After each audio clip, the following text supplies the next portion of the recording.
creativity dead? The debate around AI and art isn't new, but the latest update to OpenAI's image generation tool has set social media on fire. Whimsical watercolored versions of selfies, brand campaigns, travel pics, all reimagined in the signature style of Japanese animation house Studio Ghibli, are virtually inescapable on the internet right now.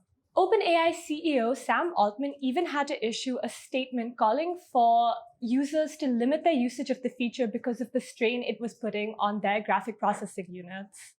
Welcome to Deep Dive with Outlook. I'm Aranya Mukerji, and today we will be unpacking how AI is changing the way we produce, consume, and value art. What used to take animators years to create can now be generated in seconds. With the right prompt and a push of a button, I can go from this to this. But what does this mean for the future of art? And what does this reveal about the current media landscape?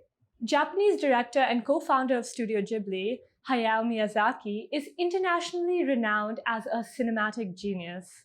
Inspired by the conflicts between man and nature, war, and the human condition, his films critique the idea of greed, gluttony, and overconsumption with meditative precision.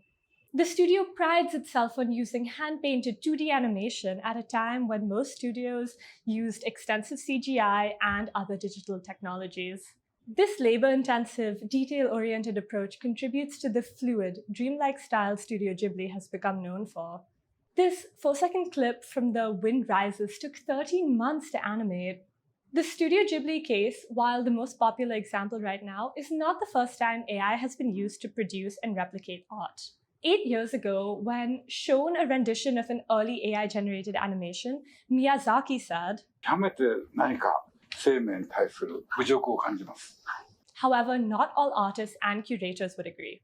When Johannes Vermeer's A Girl with the Pearl Earring was on loan at the Mauritshuis Museum, they displayed an AI-generated version of the painting made by German artist Julian van Dijken, which sparked controversy and support.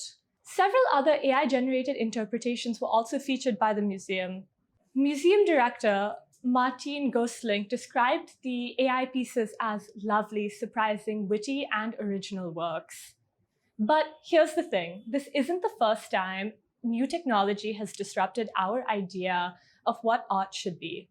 This idea of replication and reinterpretation is a historic one, dating back 66,000 years to early stencils used in cave painting. During the Italian Renaissance, students of art learned by copying masters. Precision, imitation, and repetition were part of the creative process, not separate from it. In 19th century India, Raja Ravi Varma used the lithograph to mass-produce prints of his oil paintings. Images of Hindu gods and common people could now exist in the homes of millions across the country. This sparked fierce backlash. Many in the upper caste called it sacrilegious, claiming that sacred art belongs in temples or places of worship, not in print form hanging in people's homes. Many also saw it as a threat to art itself, but Varma's prints were revolutionary. Then came photography, another moment of reckoning, popularized in the early 20th century. Suddenly, anyone with a camera could capture the reality, and the painter's monopoly on visual storytelling was over. While the printing press allowed the masses to buy art, the camera allowed the masses to capture and create it.